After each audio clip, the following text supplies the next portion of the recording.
आपल्या परिसरातील राजकीय, क्राईम व सामाजिक अपडेट जाणून घेण्यासाठी पाहत रहा स्टार वन न्यूज वर्तमान।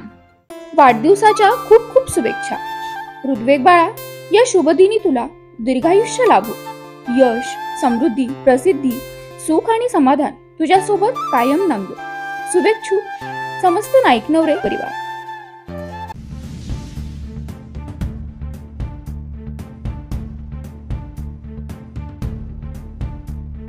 जय भवानी। आज खानापूरच्या या जाहीर सभेला उपस्थित सर्व मान्यवर, सुहास भैया आहेत, आपले अध्यक्ष आहेत, महायुतीचे सर्व पदाधिकारी आहेत आणि आपण सर्वजण मोठ्या संख्येने उपस्थित आहात। पण ही सभेला उपस्थित राहताना एक कमी आपल्यामध्ये जाणवती आहे। आपले सहकारी अनिल बाबर आपल्यामध्ये नाही। हे दुःख आणि खंत जी आहे, ही वेदना आहे, मनाला चटका लावून जाणारी घटना आपल्या कुणाच्याही ध्यानीमनी नसताना घडली। मी सातत्याने या मतदारसंघासाठी, या हितासाठी, मतदारसंघाच्या विकासासाठी धडपडणारे स्वर्गीय अनिल बाबरजी यांना मी भावपूर्ण आदरांजली अर्पण करतो, श्रद्धांजली अर्पण करतो आणि त्यांच्या आत्म्यास शांती लाभो हे ईश्वरचरणी प्रार्थना करतो। खरं म्हणजे खानापूर आटपाडी म्हटलं की दुष्काळ आठवायचा, पण इथल्या कित्येक पिढ्यांनी दुष्काळ पाहिलाय आणि कित्येक पिढ्या दुष्काळाने खाल्ल्या आहेत। खरं म्हणजे आसपासच्या परिसरातील मनी आणि मसल पॉवरचं राजकारण जोरात सुरू असताना सामान्य माणसाला डोळ्यासमोर ठेवून भरीव काम करणारा एक नेता या दुष्काळी भागात उगवला। त्याचं नाव अनिल बाबर आणि हा सर्वसामान्यांसाठी काम करणारा हा कार्यकर्ता या भागामध्ये लवकरच लोकप्रिय झाला। या दुष्काळी भागाला पाणीदार बनवण्यासाठी अनिल भाऊंनी आयुष्यभर प्रयत्न केले। खऱ्याला खरं, आणेला खोट्याला खोटं म्हणणारा सच्चा कार्यकर्ता, त्याचं नाव अनिल बाबर। म्हणूनच आम्ही जेव्हा उठाव केला त्यावेळेस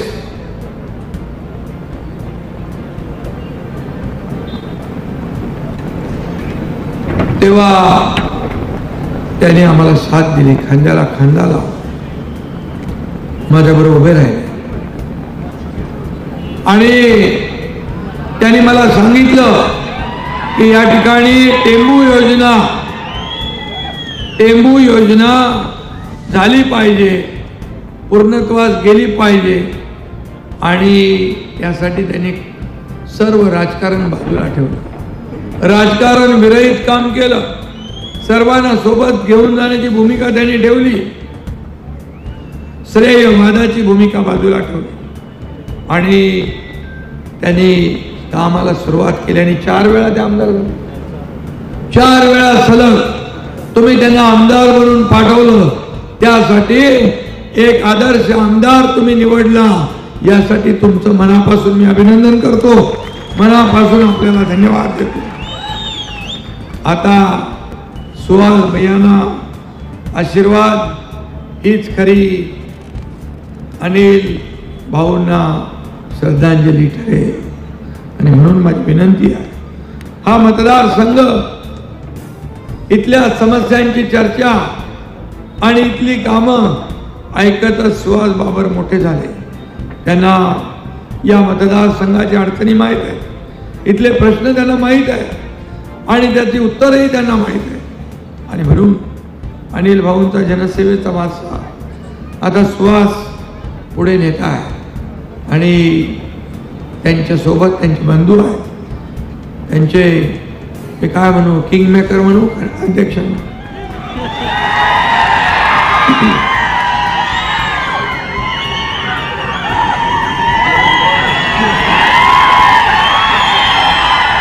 बघा, जीवाला जीव देणारा अनिल बाबर यांचा सहकारी, आणि जेव्हा अशी संधी येते तेव्हा ती संधी घेण्याचा प्रयत्न अनेक लोक करतात, पण अनिल बाबर यांच्या पश्चात सुवासच्या मागे खांद्याला खांदा पाठी राखा म्हणून उभा राहिला आपला अध्यक्ष.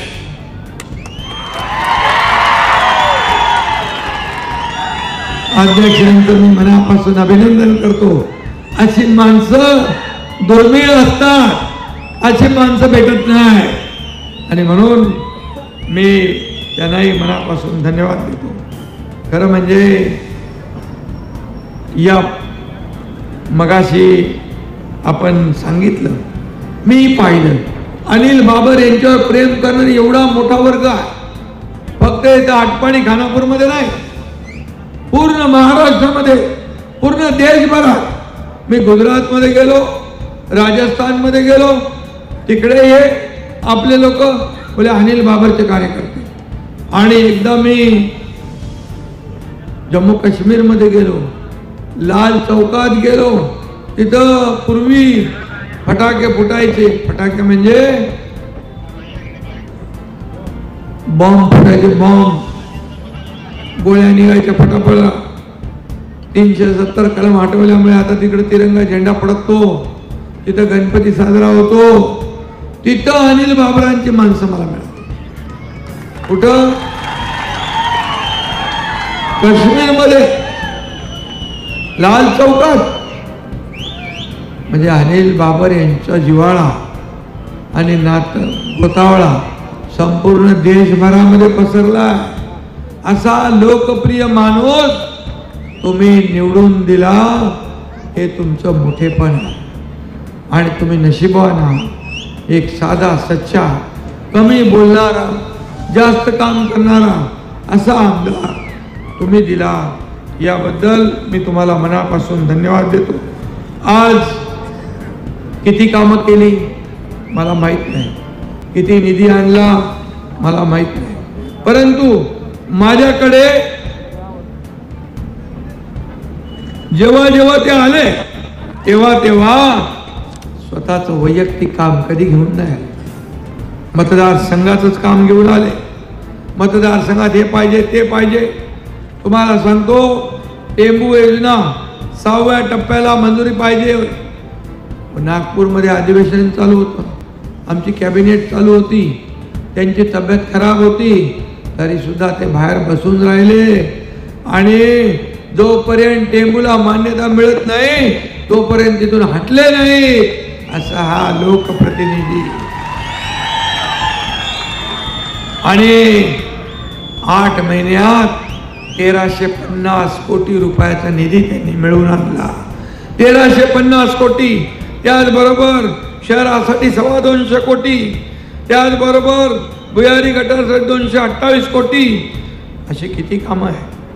मला वाटतं हजारो कोटी रुपये 2.5 वर्षात, पूर्वीच्या 2.5 वर्षामध्ये कुठल्याही आमदाराला पैसे मिळाले नाही.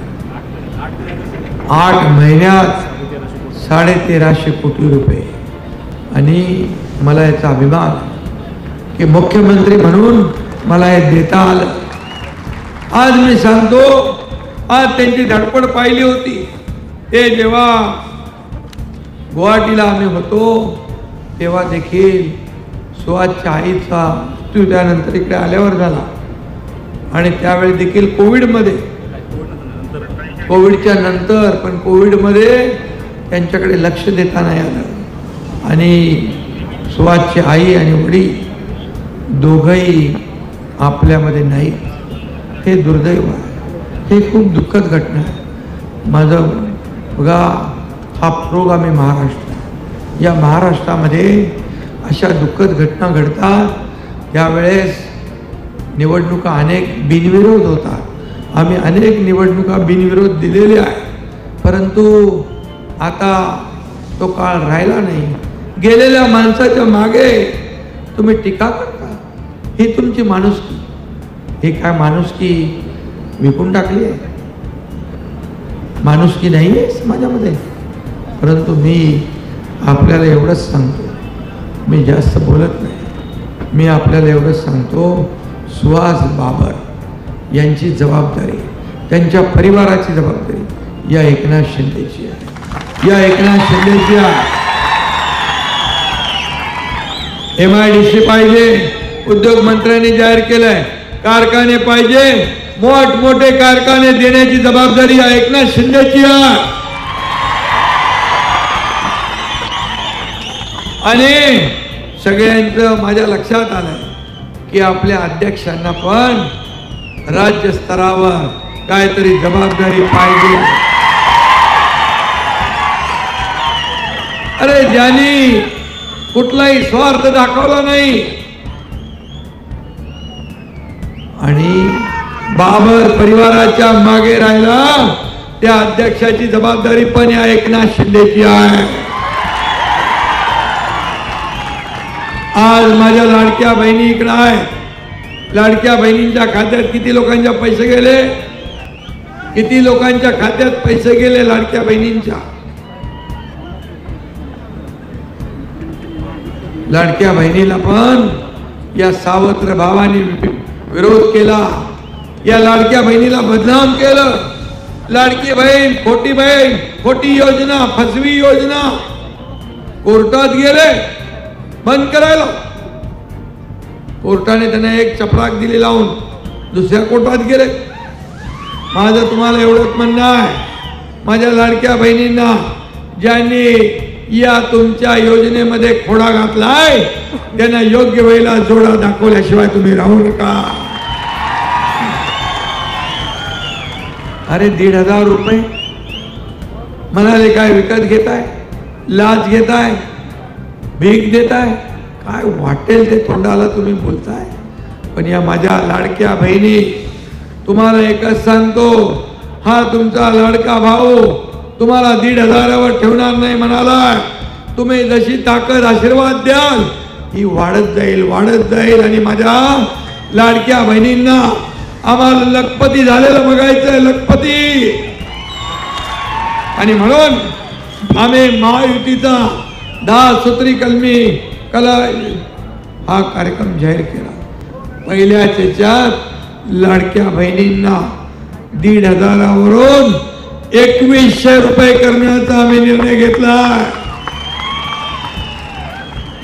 आणि लाडकी बहीण, सुरक्षित बहीण ठेवण्यासाठी पोलीस दलात 25,000 महिला पोलिसांची भरती करण्याचा आम्ही निर्णय घेतला. शेतकऱ्यांना कर्ज माफी देण्याचा निर्णय घेतला. 12,000 रुपये देतो आपण सन्मान, शेतकरी सन्मान योजना, 6 मोदीजींचे 6 आपले, ते 15,000 रुपये करण्याचा निर्णय आपण घेतला शेतकऱ्यांसाठी. त्याचबरोबर ज्येष्ठांसाठी पेन्शन योजना 1500 ती 2,100 रुपये करण्याचा आपण निर्णय घेतला. आणि अशा 10 कलमी आपले हे कार्यक्रम आहेत. युवकांसाठी रोजगार देणारी रोज 7 ते 8 सभा होतात. तुमच्या आशीर्वादाने हे 18 तारखेपर्यंत 19 तारखेपर्यंत नीट राहायला पाहिजे बस. आणि ज्येष्ठांना योजना 45,000 गावांना पाणंद रस्ते, अंगणवाडी आशा सेविकांना 15,000 रुपये, आणि जे पंपाने शेती करतात 7.5 HP त्याला वीज बिल माफ करण्याचा निर्णय आपण घेतला. आणि घरगुती वापर जो होतो त्याला देखील 30% त्याच्यामध्ये सवलत देण्याचा निर्णय आपण घेतला. अशा योजना हे गरिबांसाठी, सर्वसामान्यांसाठी. आणि म्हणून मी आपल्याला एवढंच सांगतो की आपण सुहास भैयाच्या मागे उभं राहा. खऱ्या अर्थाने जे अनिल भाऊंनी 4 वेळा काम केलं, 20 वर्ष या मतदारसंघाची सेवा केली. आज त्यांच्या पश्चात व्यासपीठावरील मला अनेक लोकांची ओळख करून दिली. मला समाधान वाटलं की अनेक पक्षाचे लोक या ठिकाणी सुहास भैयाच्या मागं उभे राहिले. ही चांगली बाब आहे. परंतु जे टीका करतायत त्यांना मी सांगू इच्छितो, अनिल बाबर यांचं नाव गद्दारांच्या यादीत लिहिलं जाणार नाही, खुद्दारांच्या यादीत लिहिलं जाईल. टेंबू योजनेला त्यांचं नाव दिलंय, त्यांच्या इतिहासामध्ये अमर होईल. आणि शिवसेना वाचवण्याचं, धनुष्यबाण वाचवण्याचं काम या एकनाथ शिंदेने केलंय. ते देखील इतिहासात अमर होईल आणि त्याच्यात देखील अनिल बाबर यांचं नाव सगळ्यात वरच्या क्रमांकावर असेल.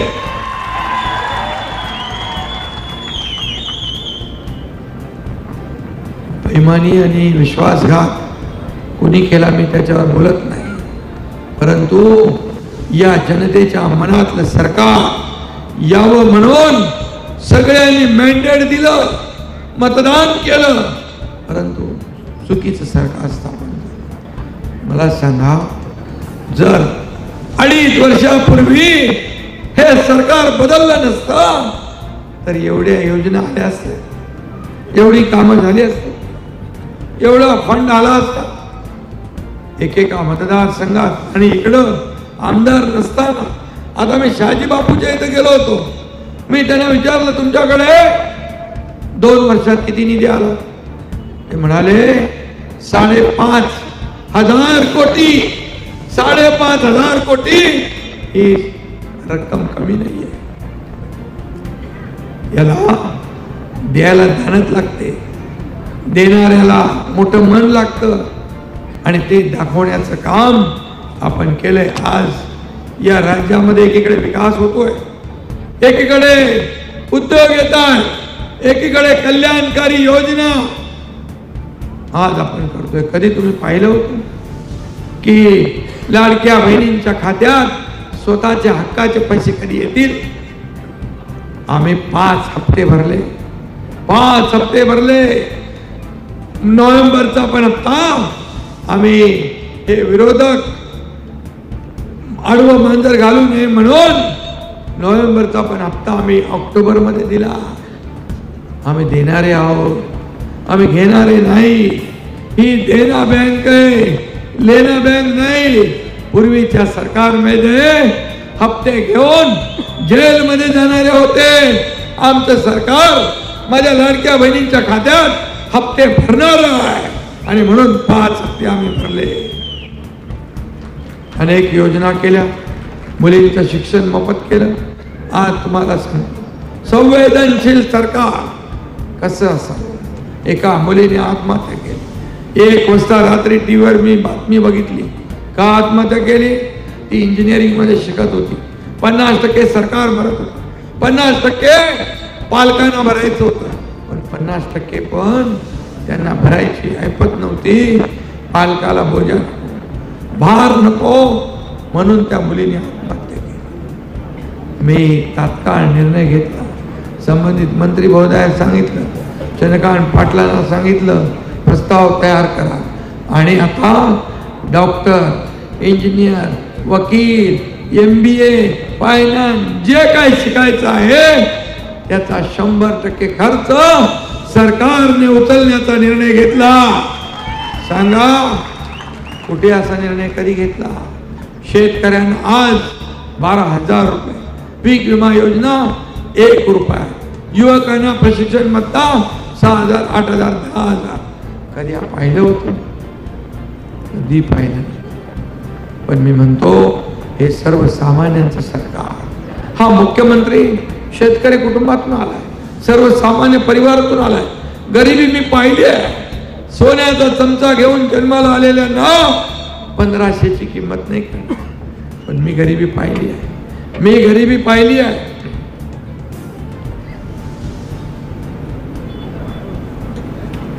आमचा टाइम झालाय ते सांगायला, कारण ते हेलिकॉप्टर संध्याकाळी उडत नाही. इथून मला पुरंदरला जायचं, पुरंदर मधून पुण्यात जायचं, आणि म्हणून गरिबी मी पाहिली आहे. माझी आई कसं घर चालवायची पाहिली आहे. आणि म्हणून मला जेव्हा अधिकार प्राप्त होतील तेव्हा योजना सुरू करणार असं मनाची निश्चय कुरघाड बांधली. माझ्या दोन्ही उपमुख्यमंत्र्यांना, देवेंद्रजींना, अजितदादांना सोबत घेऊन या सर्व कल्याणकारी योजना सुरू केल्या. माझ्या लाडक्या बहिणींना आणि भावांना मला एकच सांगायचं, माझं एकच काम करा. तुम्ही गेल्यानंतर जे इथं सभेत नाही त्यांना एवढंच सांगा. सांगाल का? माझं एक काम कराल, त्यांना एवढंच सांगा, लाडकी बहीण योजना, लाडका भाऊ योजना, लाडका शेतकरी योजना, लाडका ज्येष्ठ योजना, लाडकी मुलगीचं शिक्षण योजना, या आम्ही जाऊन तुमच्या लाडक्या भावाला एकनाथ शिंदेला भेटलो. यापैकी कुठलीही योजना कोणी मैकाला आला तरी बंद पडू देणार नाही, हा शब्द मी तुम्हाला देतो. आणि हे फक्त माझ्या बाकी लोकांना तुम्ही सांगा. आणि येणाऱ्या 20 तारखेला आपल्याला माहित आहे अनिल बाबर यांची मेहनत, त्यांचे कष्ट, या मतदारसंघावर असलेलं प्रेम व्यक्त करण्यासाठी तुम्ही 20 तारखेला सुहास बाबर यांची निशाणी धनुष्यबाणासमोरचं बटन दाबून सुहास बाबर यांना विजय करा. हीच खरी श्रद्धांजली अनिल बाबरांना ठरेल, हा एवढा विश्वास मी व्यक्त करतो. आणि 23 तारखेला विजय उत्सव आणि सुहास बाबर यांचा विजय आणि अनिल बाबर यांना श्रद्धांजली व्हायला हा एकनाथ शिंदे तुमच्या या मतदारसंघामध्ये आल्याशिवाय राहणार नाही, हा शब्द देतो. धन्यवाद. जय हिंद, जय महाराष्ट्र. अशा बातम्या पाहण्यासाठी आमच्या चॅनेलला लाईक, शेअर, सबस्क्राईब करा.